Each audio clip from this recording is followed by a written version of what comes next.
గవర్నమెంట్కు వ్యతిరేకంగా గలం విప్పుతా ఉంది పత్రిక టీవీ ఛానల్ అని చెప్పి గొంతు నొలపడం కోసం అని చెప్పి నువ్వు నీ తెలుగుదేశం పార్టీకి సంబంధించిన కార్యకర్తలను ఉసుగొలిపి నీ ఎమ్మెల్యేలు నువ్వు అంతా చేసే కార్యక్రమం ఇది ధర్మమేనా అని అడుగుతా ఉన్నా. చివరికి సుప్రీంకోర్టు ఇదే కొమ్మినేని గారిని సుప్రీంకోర్టు మామూలుగా సుప్రీంకోర్టు బెయిల్ అనేది అరెస్ట్ చేసిన వ్యక్తిని సుప్రీంకోర్టు బెయిల్ అనేది ఇవ్వదు. అరెస్ట్ చేసిన వ్యక్తిని సుప్రీంకోర్టు రాజ్యాంగంలోని ఆర్టికల్ 32 కింద విచక్షణ అధికారాన్ని ఉపయోగించి ఇమ్మీడియట్లీ రిలీజ్ చేయమని చెప్పి ఆదేశాలు ఇచ్చింది. ఇదే కొమ్మినేని కొమ్మినేని శ్రీనివాసరావు గారు. అంటే చంద్రబాబు నాయుడు గారు చెంప మీద ఇదొక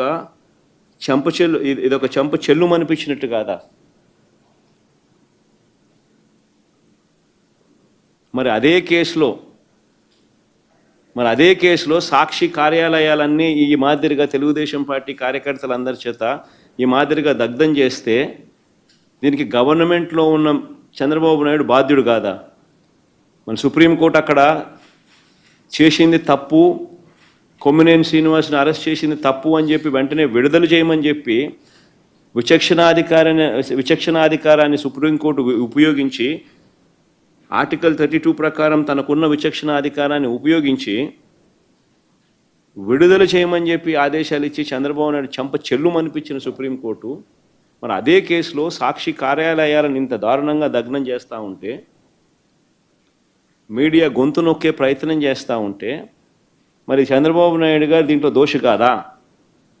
ఒక ముఖ్యమంత్రిగా ఉన్న వ్యక్తి చేయాల్సిన పనేనా ఇది?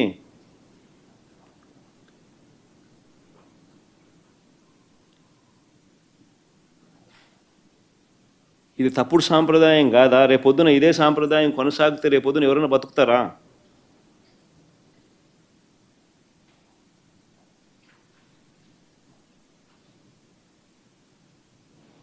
ఈరోజు సాక్షి, రేపొద్దున ఎన్టీవీ కావచ్చు, రేపొద్దున TV9 విలేకరు కావచ్చు, రేపొద్దున ఇంకొకడు కావచ్చు, బతుకుతారా ఎవరన్నా ఇదే కొనసాగితే?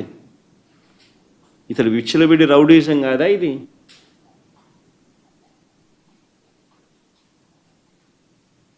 అంటే ఆయనకు వ్యతిరేకంగా ఎవరు ప్రజాశక్తి కావచ్చు, ఇంకోడు కావచ్చు ఆయనకు వ్యతిరేకంగా ఎవడు మాట్లాడినా, ఎవడు రాసినా, ఎవడు చూపించినా రెడ్ బుక్ రాజ్యాంగం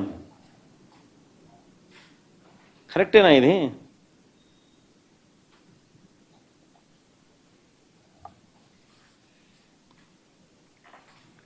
నిజంగా మహిళల పట్ల చంద్రబాబు నాయుడు గారి గౌరవం ఉందా అని అడుగుతా ఉన్నా నేను. నిజంగానే మహిళల పట్ల చంద్రబాబు నాయుడు గారికి నిజంగా సిన్సియర్గా అడుగుతా ఉన్నా, గౌరవం ఉందా చంద్రబాబు నిజంగా నీకు అని అడుగుతా ఉన్నా నేను.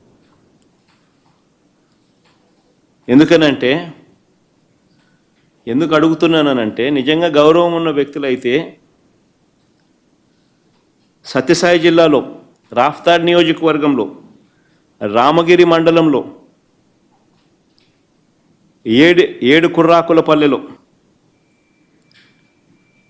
ఏడు కుర్రాకలపల్లి గ్రామంలో 9వ తరగతి చదువుతా ఉన్న దళిత చిన్నారిని, దళిత బాలికను టీడీపీ వాళ్ళు 14 మంది టీడీపీ వాళ్ళు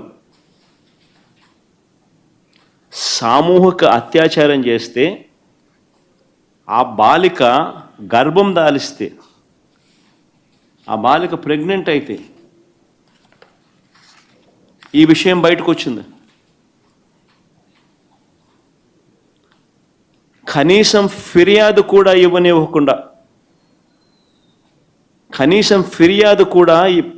ఇవ్వనివ్వకుండా టీడీపీ వాళ్ళు భయపెట్టిన మాట వాస్తవం కాదా అని అడుగుతా ఉన్నా. ఆ పాపకు పాపం తండ్రి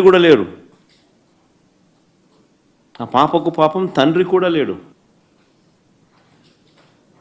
అలాంటి తండ్రి లేని ఆ కుటుంబాన్ని వీళ్ళు చేసిన పనులతో ఊరిడిచిపెట్టి వెళ్ళిన మాట వాస్తవం కాదా అని అడుగుతా ఉన్నా.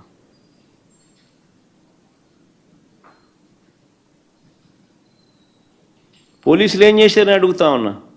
నీ గవర్నమెంట్లో ఆ దళిత పాపకు తోడుగా చట్టం ప్రకారం చర్య తీసుకునే దమ్ముకు చంద్రబాబుకి ఎందుకు లేదని అడుగుతా ఉన్నా.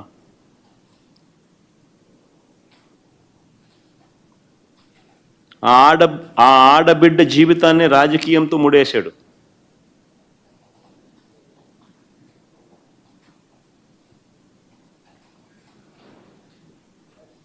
న్యాయం చేయాలని ఈ మనిషికి ఏ కోశాన సిన్సియారిటీ లేదు. మహిళలంటే గౌరవం ఉన్న వాళ్ళు చేసే పనేనా ఇదని అడుగుతా ఉన్నా. అదే అనంతపురం కంబైన్డ్ జిల్లా, అదే అనంతపురం జిల్లాలో ఇంకొక ఘటన. ఇంటర్మీడియట్ చదువుతా ఉన్న గిరిజన బాలిక సాకే తన్మయి, ఆ బిడ్డ కనపడడం లేదు అని తల్లిదండ్రులు జూన్ 3వ తారీఖున పోలీసులకు ఫిర్యాదు చేశారు. ఎవరు పట్టించుకోలా. 6 రోజుల తర్వాత